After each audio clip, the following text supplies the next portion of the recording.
आष्टा येथील लैंगिक अत्याचार प्रकरणातील पोक्सो गुन्हा दाखल आरोपीला तात्काळ अटक करण्याची मागणी।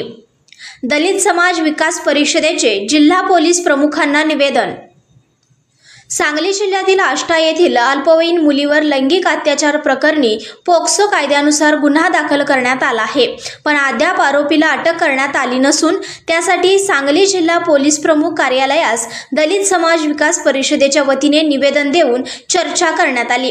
तसेच फिर्यादी व पीडितेच्या कुटुंबास जीवे मारण्याच्या धमक्या मिळत असल्याने आरोपीस तातडीने अटक करावी अशी मागणी करण्यात आली। यावेळी तातडीने कारवाई करण्यात येईल असे आश्वासन पोलीस अधीक्षक कार्यालयाकडून देण्यात आले आहे। यावेळी उपस्थित दलित समाज विकास परिषदेचे संस्थापक राज्याध्यक्ष यवसे पावळे, पश्चिम महाराष्ट्र अध्यक्ष रवींद्र तिवळे, पश्चिम महाराष्ट्र उपाध्यक्ष सुनील कांबळे, सांगली जिल्हा युवा जिल्हाध्यक्ष मिलिंद कांबळे, मिरज तालुका महिला आघाडी अध्यक्ष किरण काळे, मीना काटे, अमोल भंडारे, अरुण काळे इत्यादी पदाधिकारी व कार्यकर्ते उपस्थित होते। संघर्ष यान न्यूज चॅनलला लाईक करा, शेअर करा आणि सबस्क्राइब करा।